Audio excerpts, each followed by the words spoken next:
Feliz sábado, hermanos. Gracias a Dios estamos otra vez celebrando un sábado más. Vamos a abrir la palabra de Dios.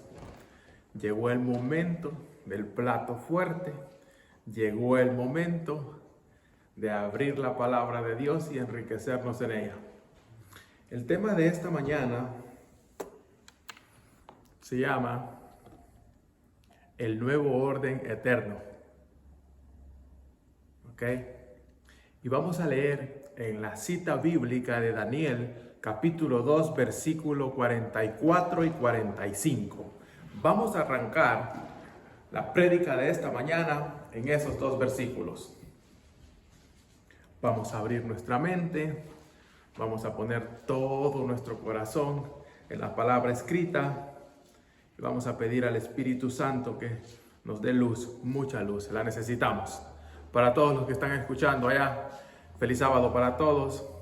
Allí donde quiera que se encuentre, póngase cómodo, abra su Biblia, donde quiera que sea, en el papel o en el teléfono, donde quiera que esté, y ponga atención a lo que vamos a estudiar. El nuevo orden eterno. Vamos a estudiar eso.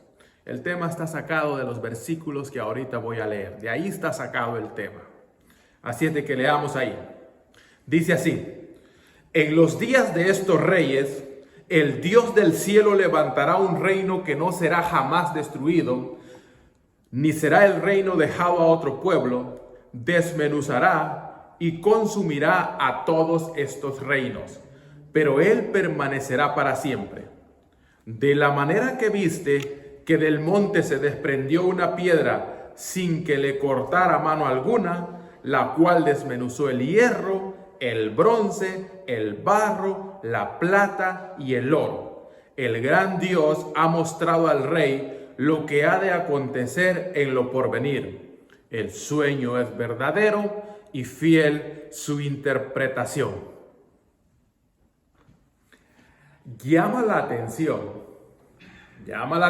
la frase, en los días de estos reyes. Hermanos, ¿para qué ha sido la profecía?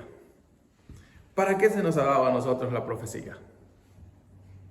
La profecía se nos ha dado para advertirnos, para despertarnos, para que prepare un pueblo, para que esté listo para la segunda venida de nuestro Señor Jesucristo.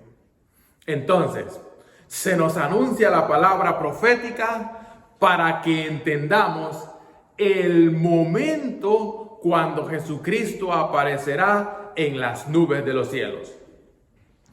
¿Y por qué se llama el tema el nuevo orden eterno? Porque en el capítulo 2 de Daniel encontramos que el rey Nabucodonosor, rey de Babilonia, tuvo un sueño. Y ese sueño fue una gran estatua que estaba compuesta de diferentes metales, como el oro, la plata, el bronce y el hierro. En esta estatua, Dios dio a conocer la historia interrumpida de esta tierra hasta que Jesucristo venga.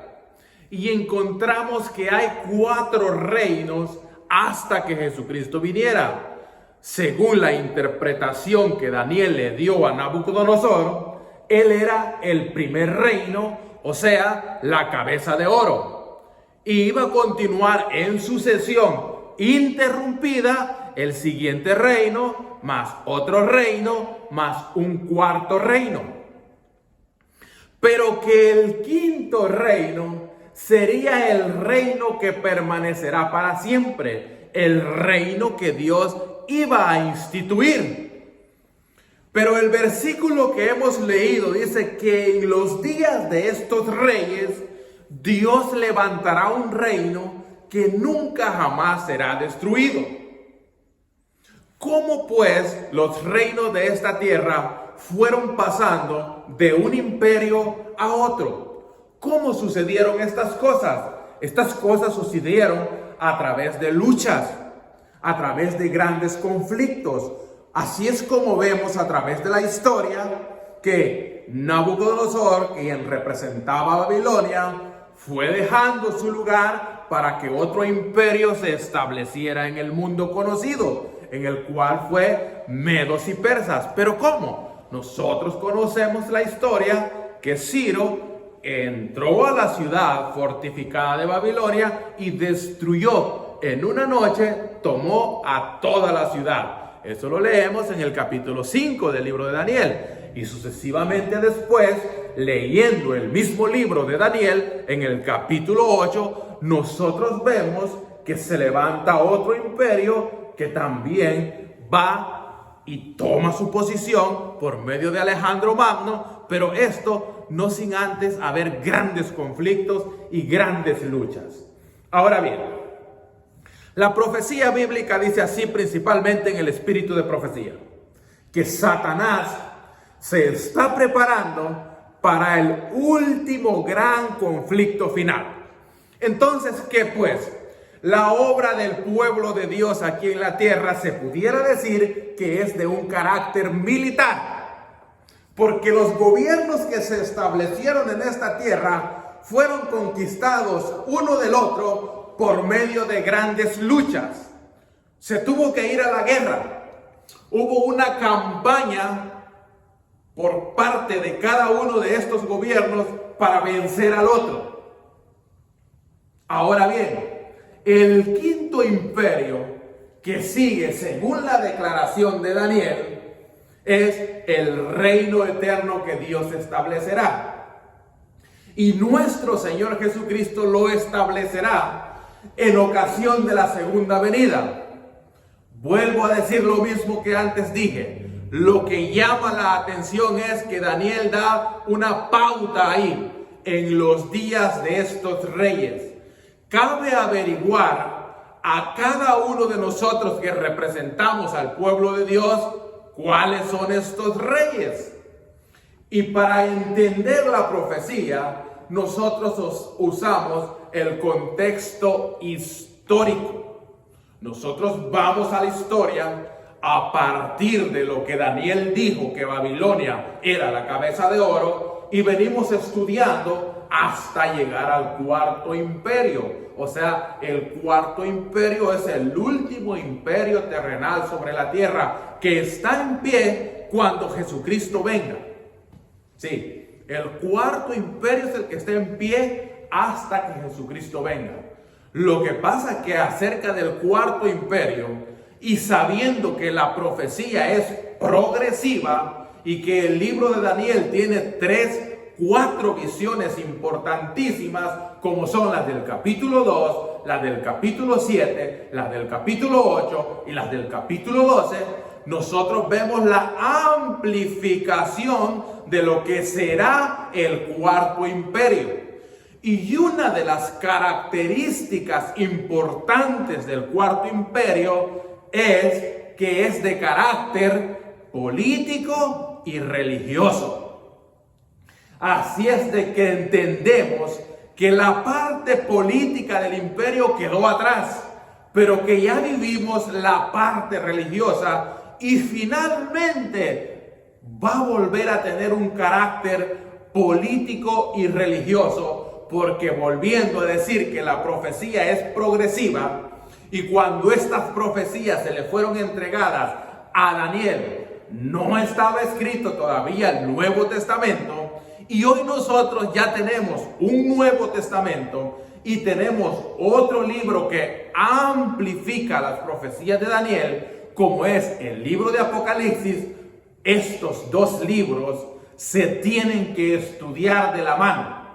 Ambos libros tienen que estudiarse de la mano para comprender ampliamente el mensaje que Dios tiene para sus hijos en los últimos días.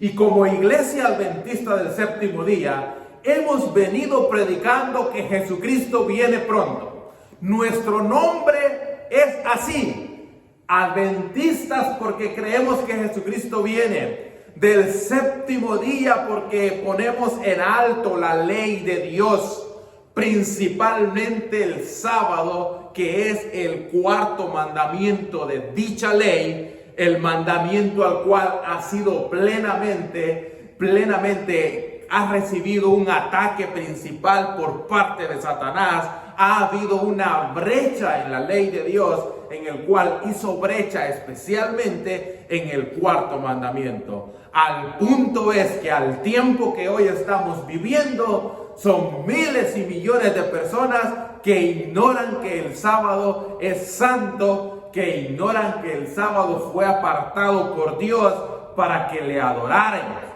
O sea, hoy sábado es un día especial para adorarle. Esta es una gran verdad que de haber sido guardada por todas las edades, como dice el Espíritu de Profecía, nunca en esta tierra hubiera habido un idólatra, porque el sábado nos manda siempre a adorar al verdadero Dios, al Dios que creó los cielos y la tierra.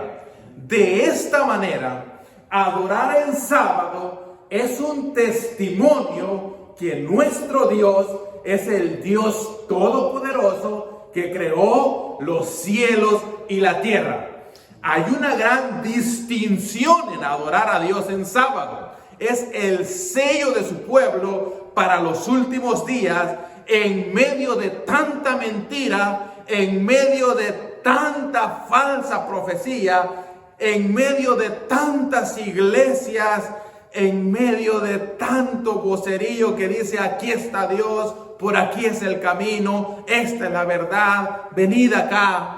Es importante que vayamos a la Biblia y volvamos a los principios eternos que Dios dio desde el momento que fuimos creados.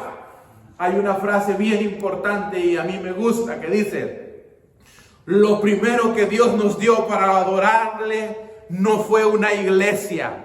Lo primero que Dios nos dio para adorarle es el tiempo. De esta manera Jesucristo dice que Dios busca adoradores en espíritu y en verdad. Por eso, donde quiera que tú estés, en la casa, en el carro, en el camino, por donde quiera que vayas, tú puedes adorarle a Dios, porque Dios te dio el tiempo para adorarle. Y este es el tiempo. Es sábado, día apartado para adorar a Dios. Haz espacio. Deja por ahí todo lo que te preocupa. Olvídate de lo que en lo que estás afanado. Tómate un tiempo y adora a Dios. El mandamiento dice: santificar haz el día de sábado. Mucha gente ignora estas cosas. Mucha gente, aún guardadores del sábado, creen que con dejar de trabajar ya eso es todo. Pero el mandamiento dice: santificar el sábado. Santificar el sábado. Eso dice el mandamiento también. La razón por la cual se debe de hacer, el mandamiento también lo explica. Porque en 6 días Jehová hizo los cielos y la tierra. Por eso. Y el sábado lo descansó y lo reposó. Muchos de nosotros solamente lo descansamos, pero no lo reposamos. Ejemplo debemos de tomar en Dios. Dios dice: yo descansé y reposé. Algunos solo descansamos, repito. Fíjese pues, si usted solamente está descansando, pero no está reposando. Hay que descansarlo y hay que reposarlo. Vuelvo al versículo que tomé. En los días de estos reyes, dice, Dios levantará un reino que no será jamás destruido. Dios se prepara con un mensaje de misericordia de carácter mundial, universal, para advertir a este mundo que Él viene, y viene con sus millares de ángeles. Ahora bien, estamos viviendo en esos días que la profecía dijo: en los días de estos reyes. De acuerdo a esa estatua de Daniel capítulo 2, por el estudio que hemos tenido como adventistas hasta la fecha, nosotros entendemos que desde hace tiempo estamos viviendo en la parte de los pies de esa estatua. la parte que está compuesta por hierro y barro cocido. En esa parte estamos viviendo. Daniel dice, tú eres esa cabeza de oro, le dice a Nabucodonosor. Y así sucesivamente fue la historia interrumpida. Pero ahora nosotros, de acuerdo a esa historia interrumpida, entendemos que estamos viviendo en la parte profética que señala que la estatua está formada de hierro y barro cocido. La interpretación es que según la estatua en esta parte está formada por un carácter político y un carácter religioso. Eso está representando el barro ahí, aunque la profecía dice que en parte será fuerte y en parte será frágil también.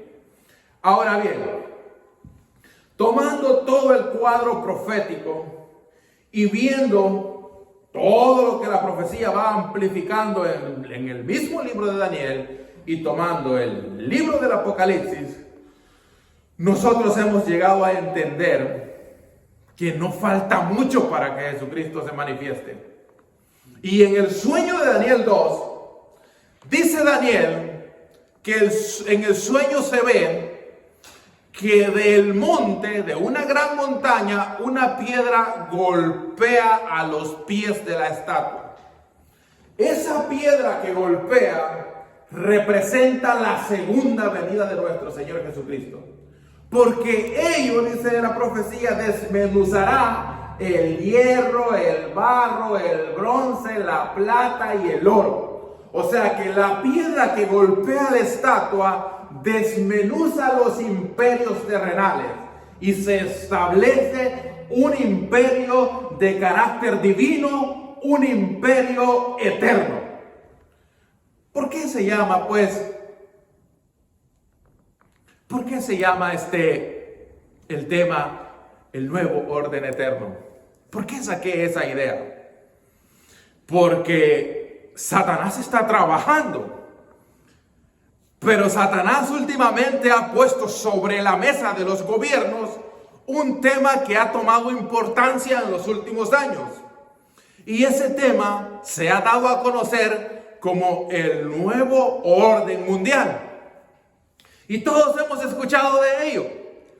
Algunos nos hemos interesado en el tema y decimos, ¿de qué se trata esto? ¿De qué se trata esto del nuevo orden mundial? Y es poner a los gobiernos en común acuerdo para que todos vivamos en paz, a lo cual se le llama el bien común. Todos ponernos a favor del bien común. Ahora bien, por eso es que el tema se llama el nuevo orden eterno, porque mientras que por un lado Satanás está pensando unificar a los pueblos a través del nuevo orden mundial, la profecía señala que Jesucristo aparecerá en las nubes de los cielos y lo que no habrá es un nuevo orden mundial, sino lo que habrá es un nuevo orden eterno, porque la historia humana será interrumpida, será quebrantada por esa piedra que cae sobre la estatua que representa la segunda venida de Jesucristo, y en ocasión de su segunda venida se inaugurará el siguiente imperio. La profecía sigue siendo progresiva, enseña que el pueblo se va para el cielo durante 1000 años, pero que nuevamente después regresa a la tierra y se establece el gobierno universal de Dios aquí en la tierra. Así lo enseña la profecía. Así lo creemos como adventistas del séptimo día. Que pasados 1000 años la iglesia en el cielo regresa a esta tierra y es en esta tierra donde se establece el gobierno mundial universal de Dios. Desde esta tierra, el centro de operaciones de Dios, se puede decir con libertad que estará en esta tierra. Entonces, ese es el imperio del reino eterno que Dios establecerá, derribando a todos los imperios de la tierra. Ahora bien, en los días de estos reyes dijimos, Dios levantará un reino. Y créanme, hermano, que estamos viviendo los días de estos reyes. Es necesario, en vista que Jesucristo aparecerá en las nubes de los cielos, que nosotros como pueblo hagamos campaña. Hagamos campaña. ¿Sí entiende qué es hacer campaña? Entendemos la palabra campaña con relación a las elecciones que habrá en cada país. Ahí se levantan los partidos políticos y dicen, vota por este porque este hará. Todos anuncian cosas buenas que favorecerán al pueblo y te garantizará, ¿cómo es? Te dan garantía, pues, que vas a tener una vida mejor. Y uno se decanta por un partido y otros se decantan por otro partido, y en algunos países hay hasta 5 y muchos más partidos. En este país que estamos viviendo, nosotros conocemos 2 partidos importantes, como es republicanos y demócratas, y conforme la gente escucha las propuestas de cada uno, la gente se decanta por uno de ellos, y así es como hay al final un ganador. Previo a que haya un ganador, ha habido una campaña. Pero esta campaña que el pueblo de Dios debe realizar es como de un carácter militar, porque nuestro Señor Jesucristo viene como libertador, porque nuestro Señor Jesucristo viene como conquistador y conquistará a los gobiernos de esta tierra. Y como dice el versículo, establecerá un nuevo orden. Pero el nuevo orden que Jesucristo instalará no tiene nada que ver con el orden que las naciones propagan, con lo que las naciones dicen. Porque según la profecía, el hombre en su pensar ha buscado desde tiempos antiguos vivir en paz. Y cuando creen ellos alcanzarlo, cuando ellos creen que han alcanzado esa paz por la cual tanto han trabajado, es entonces cuando Jesucristo aparecerá para desvanecer todos los proyectos que el hombre ha hecho.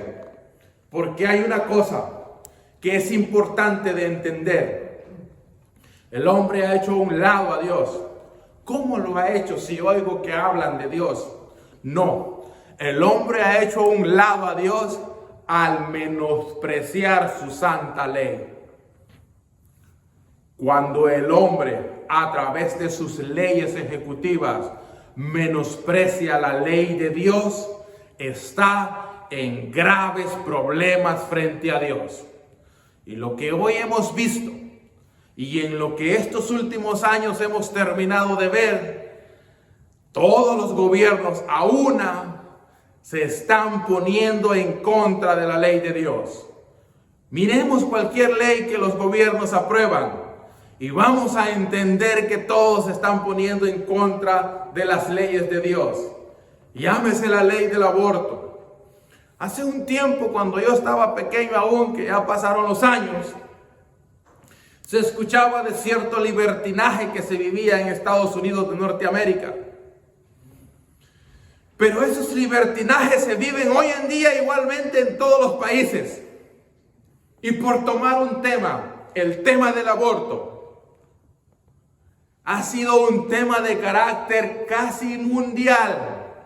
En todos los países han habido manifestaciones para que los gobiernos aprueben el aborto de carácter ejecutivo. Que el aborto sea pues libre para todas las personas. El último país en aprobarlo en estos días ha sido, si no me equivoco, el país de Argentina. ¿Verdad, Michelle? Y así se ha ido el movimiento a través de todos los países. Y si hablamos de este movimiento gay, este movimiento que tiene una bandera y que le llaman LGBT, pudo haber nacido aquí en Estados Unidos, pero ya no es un movimiento solo de Estados Unidos, ni aún de América Latina. Es un movimiento que está en todo el mundo. Viendo las noticias veo que hay marchas hasta en Israel acerca de estos movimientos. Hasta en Jerusalén se anda levantando esta bandera. Hoy ya están por todos lados y solo estoy viendo estas 2 cosas. Pero hay muchas otras cosas más que se oponen a la ley de Dios. Cuando el hombre, en el actuar ejecutivo, obra en contra de la ley de Dios, está en serios problemas.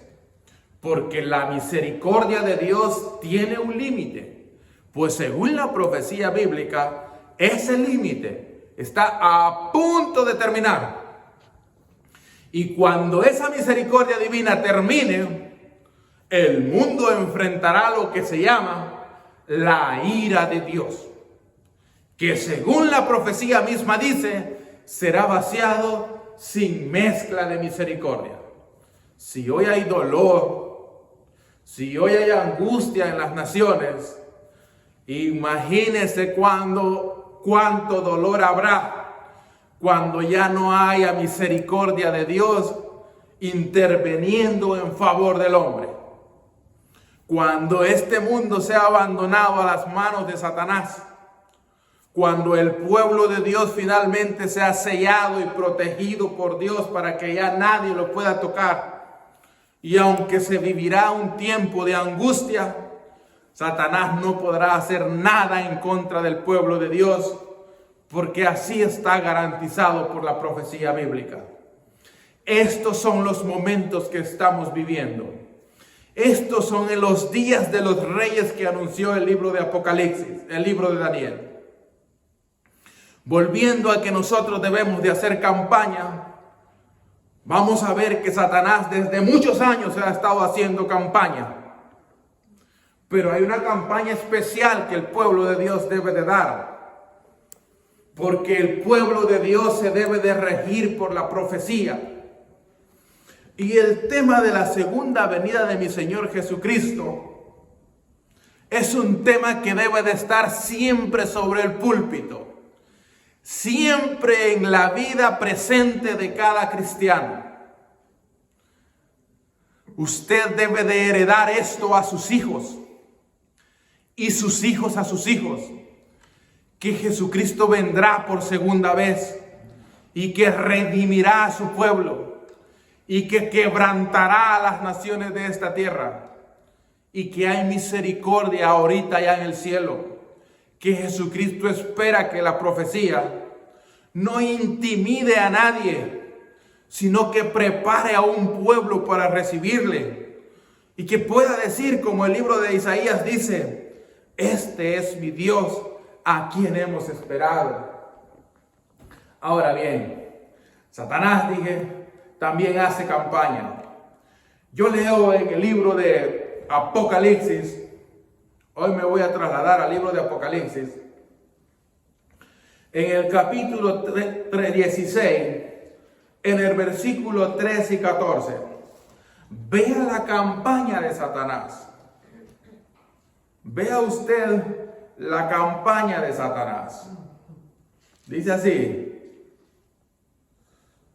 capítulo 16, versículo 13 y 14. Vea el carácter de la campaña de Satanás para los últimos días. Vuelvo a la frase del espíritu de profecía. Satanás se está preparando para el último gran conflicto que se llevará a cabo aquí en esta tierra. El conflicto es de carácter universal. No hay un punto específico donde se desarrollará el conflicto. Toda la tierra estará envuelta en dicho conflicto.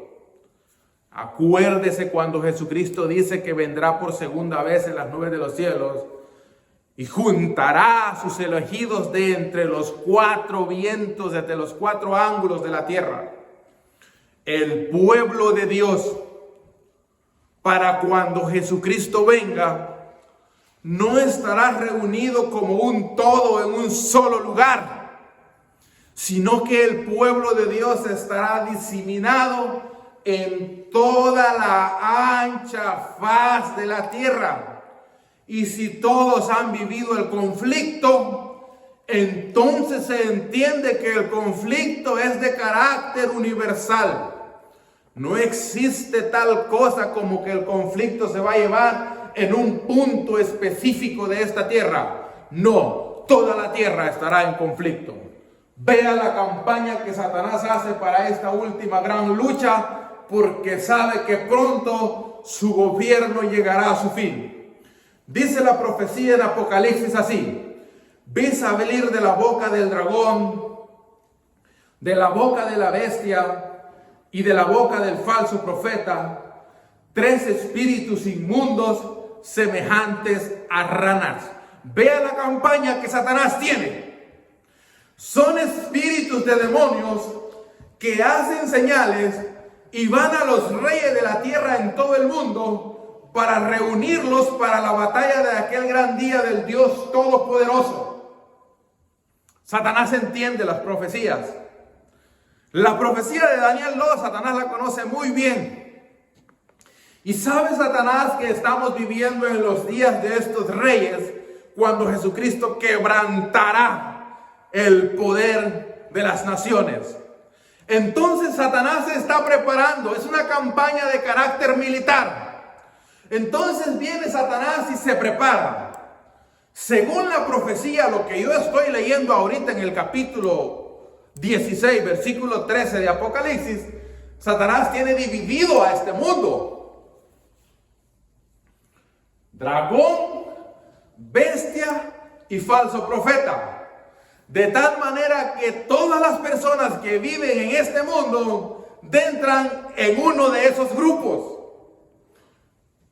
Unos pertenecen al dragón, otros pertenecen a la bestia y otros pertenecen al falso profeta.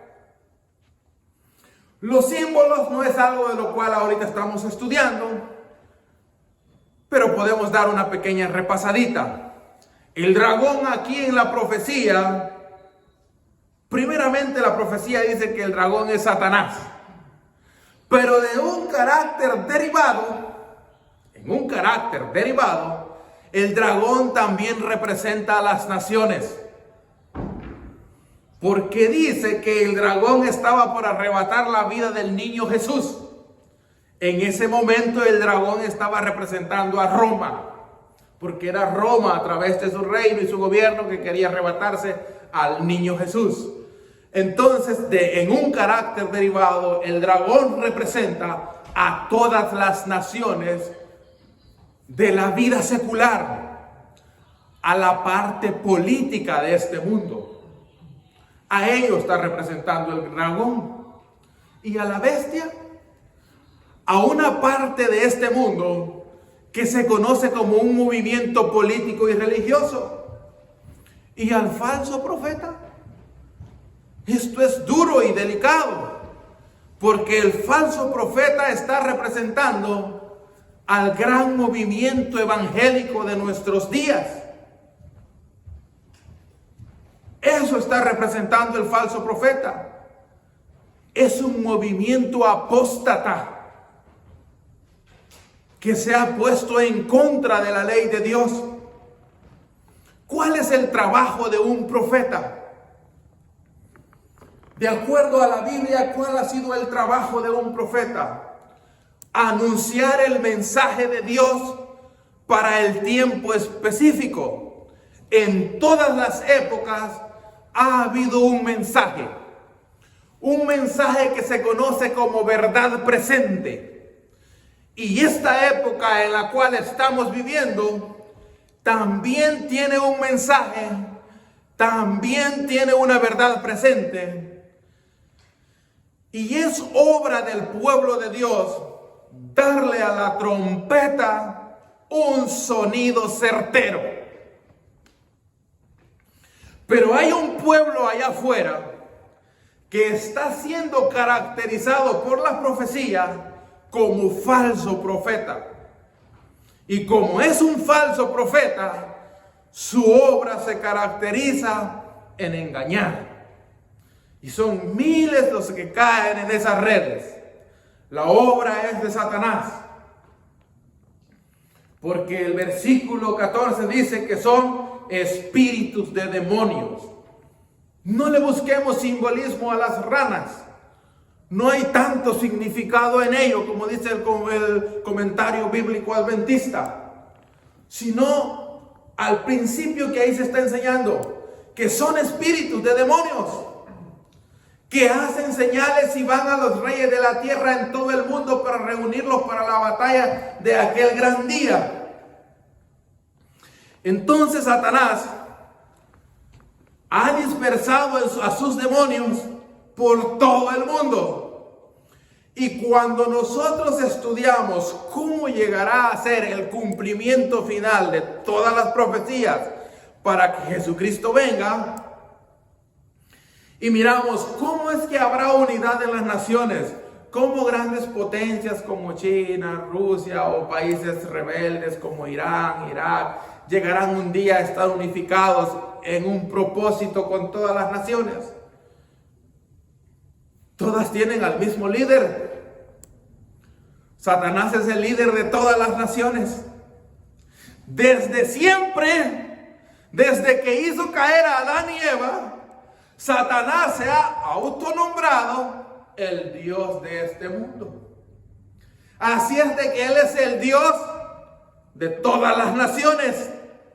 Es el Dios de China, es el Dios de Irán, es el Dios de Irán y de todas las naciones que usted pueda tener en mente. Satanás es el Dios de este mundo. Así lo dice el libro de Corintios. Si no me equivoco, es 2 de Corintios 4:4. Ahora bien, Satanás hace campaña para preparar a los reyes de esta tierra, porque sabe Satanás que Jesucristo viene. No necesitamos convencer a Satanás que Jesucristo viene pronto. Satanás ya sabe eso. Quien debe de saber y convencerse de que Jesucristo viene pronto es el pueblo de Dios, porque Satanás está obrando activamente. Ahora, ¿qué tanto obra el pueblo de Dios? ¿Cómo trabaja el pueblo de Dios? Satanás tiene una agenda, pero el pueblo de Dios también tiene una agenda, Michelle. También el pueblo de Dios tiene una agenda y esa agenda hay que cumplirla. Así es de que si usted hoy ha escuchado el mensaje de misericordia, que es un mensaje de arrepentimiento a través de la gracia de mi Señor Jesucristo, forma parte de este pueblo y también hay una agenda que cumplir. Hay un mensaje para esta época y el mensaje no ha sido encomendado a los ángeles. El mensaje ha sido encomendado a las personas y como pueblo tenemos una agenda a cumplir. Ahora bien, la campaña de Satanás es agresiva, pero también la del pueblo de Dios debe de ser agresiva y más poderosa que la campaña de Satanás. Nuestra campaña es de carácter espiritual. Sí, nuestra campaña es de carácter espiritual. ¿Se recuerdan el pasaje de Zacarías 4:6? Cuando Zacarías habla a Zorobabel y le dice, no con espada, no con ejército, sino con mi espíritu, ha dicho Jehová. Nuestra campaña es una campaña de carácter espiritual. No vamos a imponer el mensaje a la fuerza a nadie. Nuestro mensaje va envuelto en un papel de misericordia. Aún las profecías y sus mensajes tienen como centro a mi Señor Jesucristo, que es el Cordero de Dios. Aún las profecías llevan como centro a mi Señor Jesucristo. El mensaje va envuelto en misericordia. No va envuelto en lanzas. No es una flecha. Va envuelto en misericordia. Es con lazos de amor como Jesucristo quiere atraer a cuantas personas acepten el mensaje. Ahora bien, Satanás tiene su agenda, pero el pueblo de Dios también tiene su agenda. Cabe destacar que la agenda del pueblo de Dios es proclamar un mensaje al cual se le llama el mensaje de los tres ángeles. Y este Satanás, como es un tremendo imitador, también tiene el mensaje de los tres ángeles. A ver, ¿qué le parece? No es de los tres ángeles, pero es de tres también. También él tiene un tres. Nosotros tenemos a proclamar, a hacer campaña por medio de los mensajes de los tres ángeles. Primer ángel, segundo ángel y tercer ángel. Según el espíritu de profecía, son estos mensajes los que prepararán a un pueblo para estar en pie para la segunda venida de mi Señor Jesucristo. Así es de que la segunda venida de mi Señor Jesucristo, junto con estos tres mensajes, siempre deben de estar sobre el púlpito porque estamos viviendo los días finales. Son tres mensajes los que la iglesia tiene por dar. Y vemos que Satanás lleva un tres también, tres mensajes, a través del dragón, a través de la bestia y a través del falso profeta. El mundo tiene que tomar una decisión. Estamos en una encrucijada. Y se le debe de presentar al mundo la clara verdad de la palabra de Dios. Por eso que es tiempo de que abramos nuestra Biblia, abramos la palabra de Dios y nuestros mensajes sean bíblicos. Hermanos, no podemos caer en un error de la especulación. No podemos traer mensajes especulativos.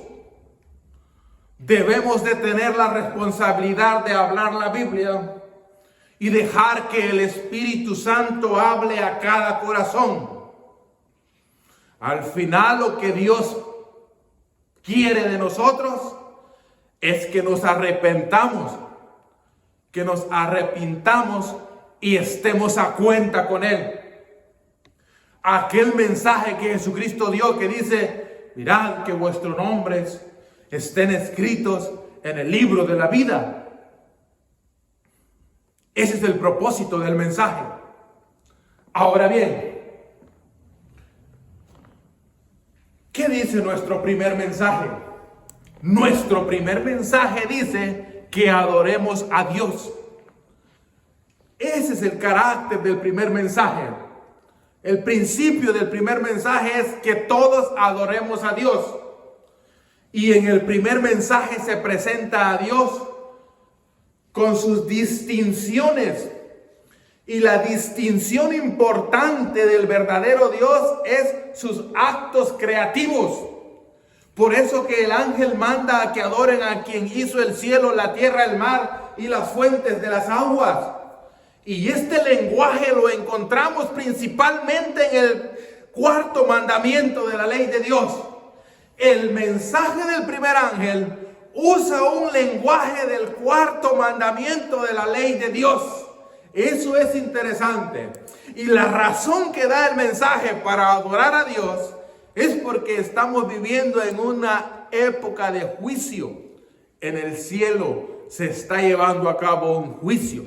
Es por eso que dice que es tiempo de adorar a Dios, al Dios verdadero. Ese es el primer mensaje. Pero el segundo mensaje, del cual muchas veces poco se habla, es un carácter, tiene como objetivo desenmascarar los engaños, las trampas de Satanás, porque anuncia la caída de Babilonia. Babilonia es todo aquello que está en contra de la verdadera fe, contra de la verdadera religión. Es ese sistema gigantesco de religión falsa. Todo lo que es falso en concepto religioso va allá dentro de ese costal llamado Babilonia.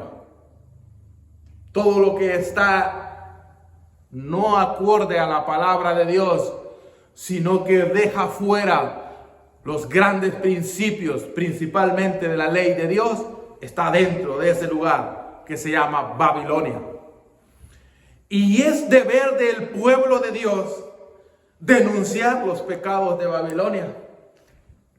El espíritu de profecía dice que antes que Jesucristo venga, todo será desenmascarado.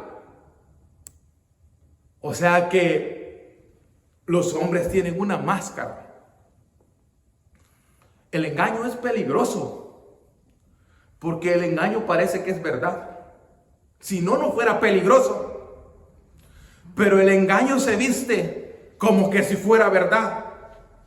pero en realidad es una máscara. Y el mundo necesita ser desenmascarado. Y todos los pecados serán denunciados, dice el Espíritu Profecía, por un pueblo. Por un pueblo que estará formado por personas humildes. Dice que para los últimos días, los obreros de Dios no serán caracterizados por sus grandes títulos académicos, sino más bien por la unción del Espíritu Santo, dice. Que el mensaje será llevado adelante por siervos que tengan el Espíritu Santo. Por eso vuelvo a Zacarías y dice, no con ejército, no con espada, sino con mi espíritu. Esos métodos que muchas veces a nosotros nos parecen penosos o trabajosos, quedarán a un lado cuando el Espíritu Santo haga su gran obra por medio de aquellos que hoy se están preparando. Así es de que Satanás prepara a sus reyes de la tierra. Trabaja a través del movimiento que compone la bestia y a través del otro movimiento que compone el falso profeta. Está activamente trabajando. En Apocalipsis capítulo 17 vemos el final del mensaje de Satanás. Sí tiene su fruto. El mensaje que Satanás ha llevado a todos los reyes de la tierra da su fruto. Yo leo Apocalipsis 17 y dice así. Yo leo en Apocalipsis 17:13 desde el 12 y dice así: vea el fruto del mensaje de Satanás. Vea hacia dónde va el objetivo de Satanás. Y dice así: los 10 cuernos que has visto son 10 reyes que aún no han recibido reino, dice. Está en visión, Juan. Y dice, los 10 cuernos que has visto son 10 reyes que aún no han recibido reino. Pero recibirán autoridad como reyes por una hora, juntamente con la bestia. El versículo 13, mire lo que dice. Estos tienen un mismo propósito. Entregarán su poder y autoridad a la bestia. Esta profecía enseña que los reyes de esta tierra, los reyes del tiempo de Daniel capítulo 44 y 45, cuando la profecía dice, en los días de estos reyes, Dios levantará un reino que nunca jamás será destruido. Estos reyes recibirán poder, dice, por una hora, y toda su autoridad y todo el poder que tienen será entregado a la bestia. Hay una simbología en Apocalipsis y esos símbolos deben de ser estudiados, pero para eso se lleva mucho tiempo, ustedes saben eso, para estudiar la simbología. Y es importante nuevamente no caer en especulaciones. Alguien podría decir, bueno, entonces los reyes de Daniel 2:44 son 10, pues ahí la profecía dice. Pero la profecía es simbólica y aún los números tienen un carácter simbólico ahí. Nosotros entendemos que el 10 significa totalidad, universalidad, sin arriesgarme a caer en especulaciones. Tenemos 10 mandamientos que son la norma del carácter moral para todo hombre que vive en esta tierra. ¿Sí? Así es de que no vamos a apuntar que son nada más 10 reyes. En esos 10 reyes están contenidos todos los gobiernos de la tierra. Repito, Satanás dice que es el Dios de este mundo. Así de que sí, él dice que es el Dios de China, que es el Dios de Japón, que es el Dios de Europa, que es el Dios de África, que es el Dios de América. Y estos reyes, dice, darán su poder y su autoridad a la bestia. ¿qué será del mundo cuando la bestia consiga todos los poderes de esta tierra? A ver, adventistas del séptimo día, ¿qué creen ustedes que será del mundo cuando esta bestia reciba el poder de todos los reyes de la tierra? La bestia que ahí está hablando es la misma bestia de Apocalipsis 13. Así es de que hay un gran estudio ahí atrás en Apocalipsis 13 para entender esa bestia. En el versículo 17 del capítulo 17 que estamos leyendo, dice así: Dios ha puesto en sus corazones el ejecutar lo que Él quiso, ponerse de acuerdo y dar su reino a la bestia hasta que se hayan cumplido las palabras de Dios. O sea que antes que Jesucristo venga, antes que la piedra golpee la estatua, habrá un reino de la bestia. Y Dios así lo ha declarado y lo ha permitido. Ese reino de la bestia se conseguirá cuando todos los reyes le entreguen su poder y su autoridad. Y repito y digo, esta bestia es la del capítulo 13 del Apocalipsis. Hay una cosa interesante de nuestra campaña, que me vuelvo a que usted vea las campañas para la elección. Nadie sabe quién va a ganar, ¿verdad? Para elegir a un presidente nadie sabe quién va a ganar. En esta campaña sí sabemos quién va a ganar.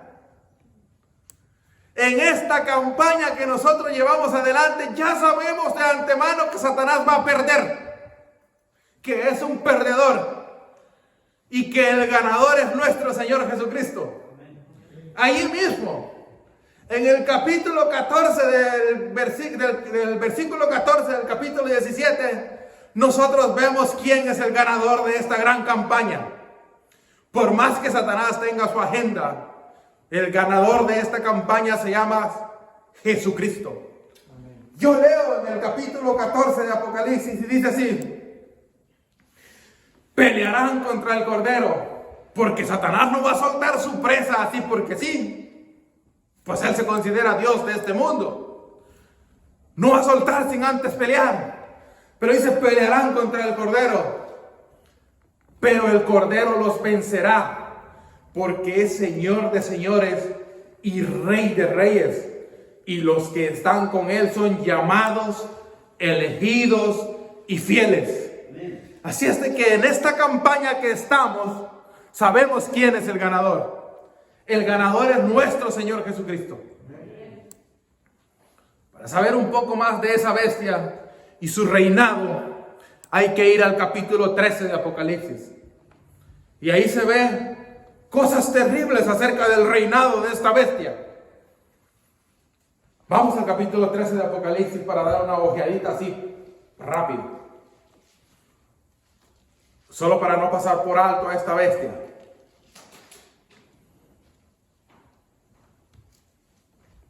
Mire el versículo 4.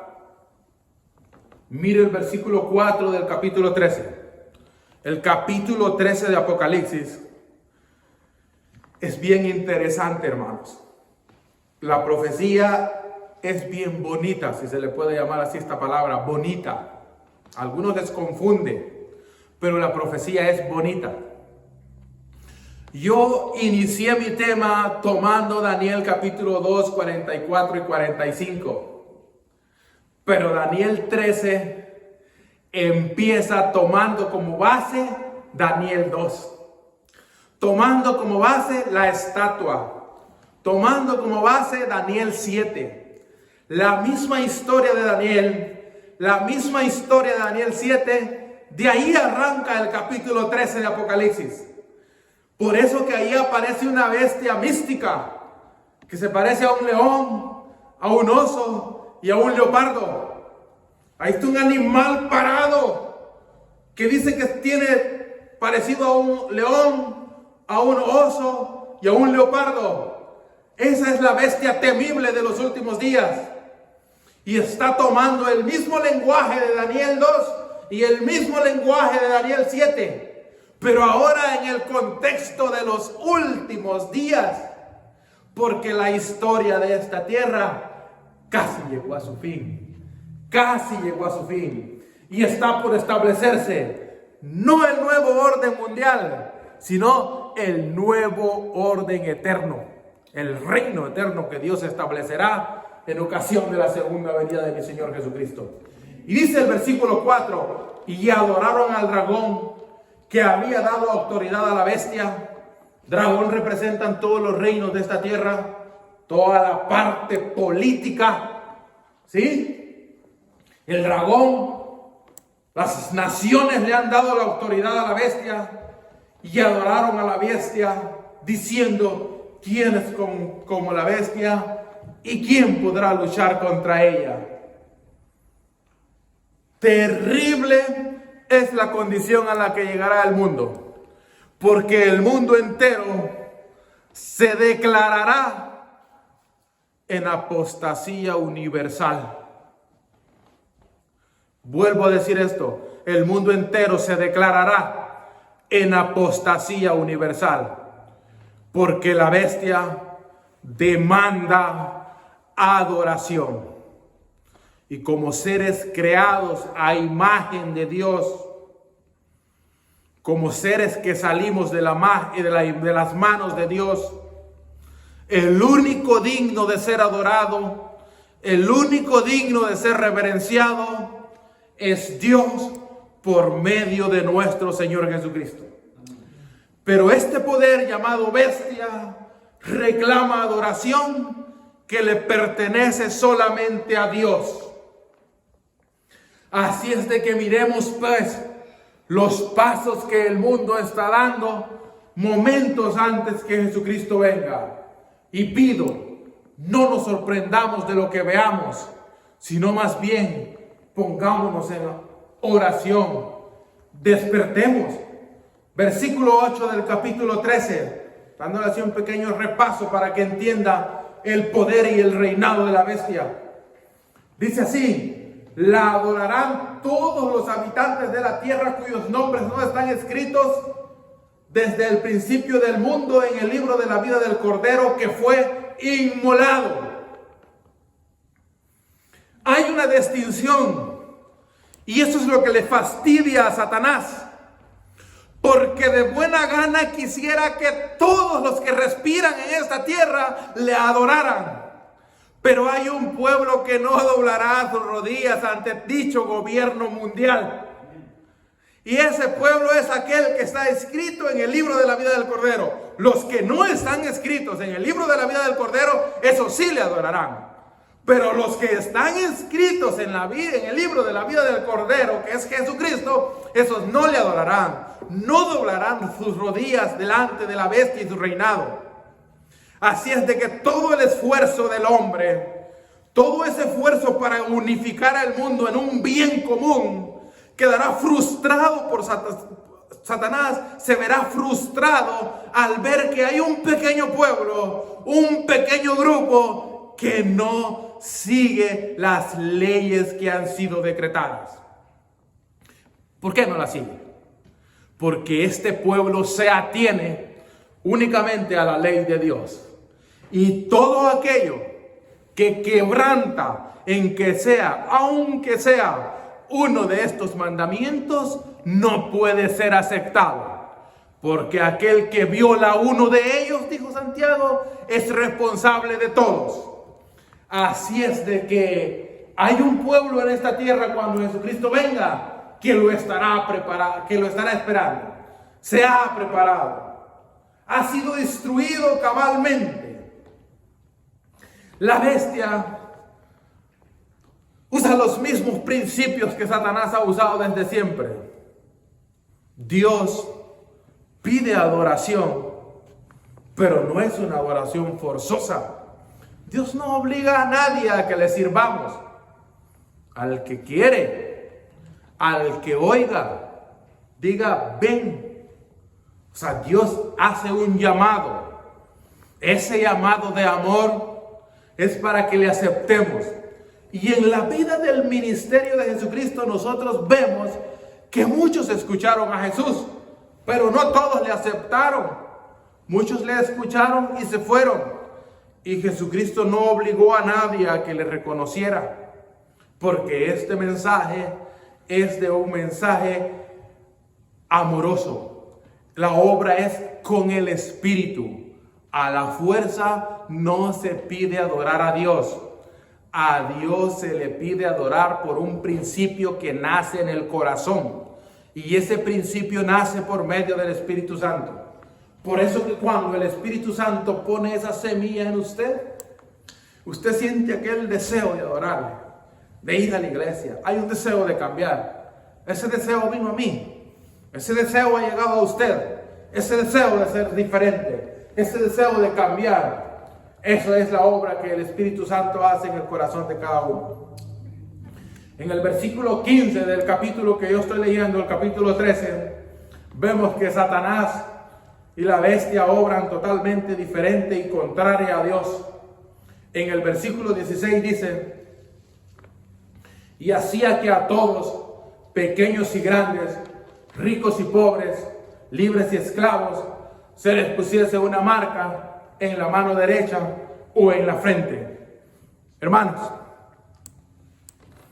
como creo que esto va a llegar a pasar, aún yo me entristezco al leerlo, porque sé que el momento es duro y es crítico.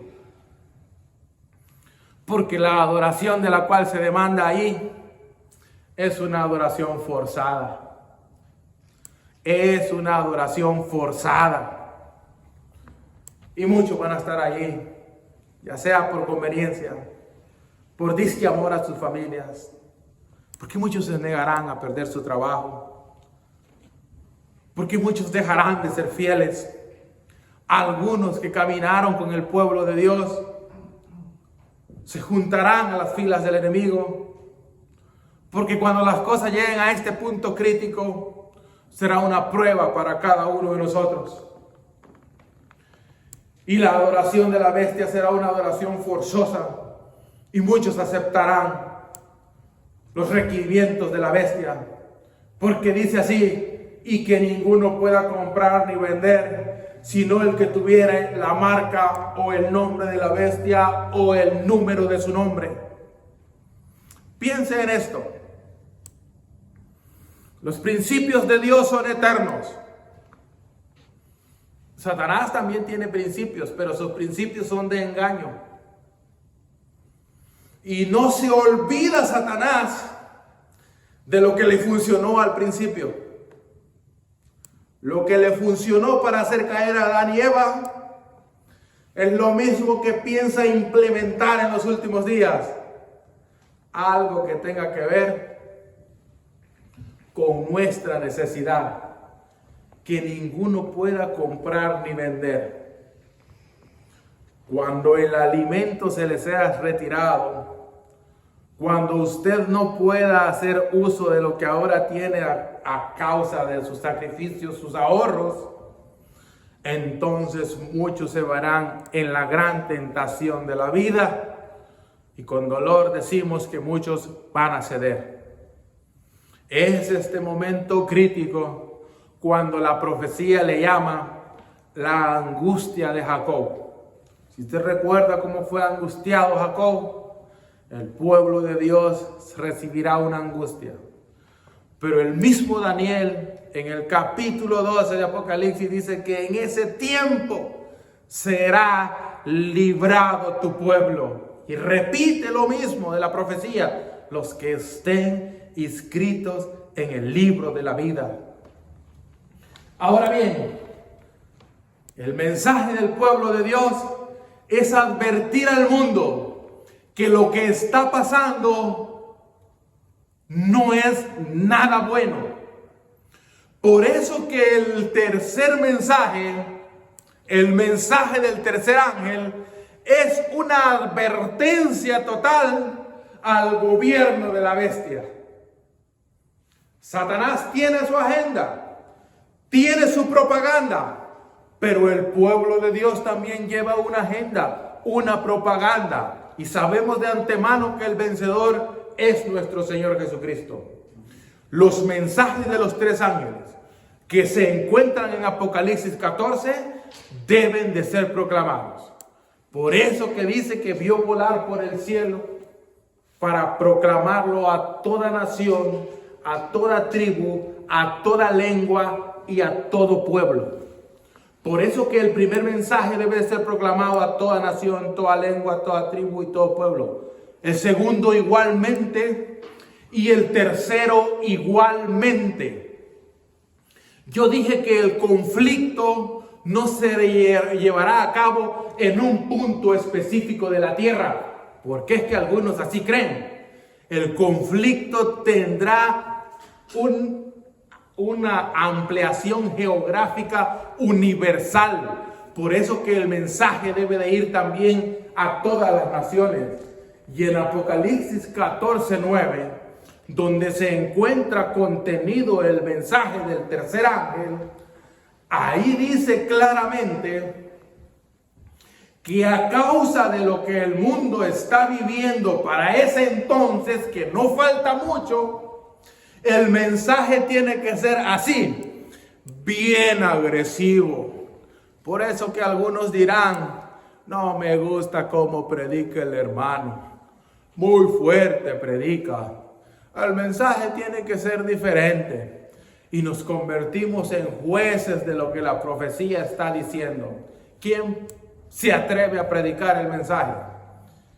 ¿Sobre quién el Espíritu de Dios está puesto para predicarlo? Porque las almas de todos los hombres están en juego, ya sea para vida eterna o para destrucción eterna. Y por eso que el mensaje del tercer ángel, siendo la más dura advertencia que al mundo alguna vez se le ha dado, dice, ok, la bestia está reinando, ok, la bestia está imponiendo un sistema de adoración falsa, ok, ¿qué vamos a hacer nosotros, pueblo de Dios? Y se levanta el mensaje del tercer ángel con poder y dice así, si alguno adora a la bestia y a su imagen y recibe la marca en su frente o en su mano, por un lado vemos a la bestia haciendo lo que quiere, llevando adelante su agenda, pero por el otro lado vemos un mensaje que dice, no lo hagan, si alguno lo hace, así dice el mensaje, si alguno recibe la marca, si alguno recibe o la adora y recibe la marca en su frente o en su mano, ¿qué pasará con él? Él también beberá del vino de la ira de Dios. Antes que Jesucristo venga, la ira de Dios caerá sobre este mundo pecador. Y si siguen en esos caminos, beberán del vino de la ira de Dios. Por eso que el mensaje lleva una gran advertencia. Por eso que el mensaje es agresivo. Porque es que una advertencia, cuando se tiene que dar, se sopla la trompeta con lo más fuerte posible que pueda. He puesto este ejemplo antes y lo voy a volver a poner porque no encontraba otro ejemplo todavía. Cuando lo encuentre daré otro ejemplo, pero todavía no he encontrado el otro ejemplo. Pero el ejemplo claro y preciso es cuando su hijo se escapa de su casa y va a cruzarse la calle. ¿Con qué palabras usted le advierte que no se las cruce? ¿Con palabras suavecitas? Usted le dice, no, mi amor, no te cruces la calle, mi amor, y despacito. ¿O cómo le dice? Usa hasta la voz más fuerte que tiene, grita. Y le dice, no lo hagas, detente. Y grita y corre y hace todo lo que está a su alcance para detener al muchacho, ¿sí o no? Su mensaje es con voz fuerte y agresiva. Así es el mensaje de la profecía para los últimos días, porque las almas de los hombres están en juego y están por perderse a causa de haber caído en el engaño de Satanás de los últimos días. Por eso dice, no lo hagas, porque si lo haces, te va a atropellar el carro. No, la ira de Dios caerá sobre ti. Y de esto habló el apóstol. Horrenda cosa es caer en las manos del Dios vivo. Ahora bien, el mensaje pone aparte, pone a un lado a aquel pueblo que dice, adhiérete a aquellos, júntate a estos. En el versículo 12 dice el mensaje, porque el versículo 12 es parte de este mensaje. Dice, aquí está la perseverancia de los santos, los que guardan los mandamientos de Dios y la fe de Jesús. Piense hoy en esto. Los mandamientos de Dios y la fe de Jesús están en contraposición de lo que la bestia demanda. La bestia demanda un sistema de adoración, pero los mandamientos de Dios y la fe de Jesús está opuesto a eso. Y hay una distinción en el pueblo de Dios de los últimos días.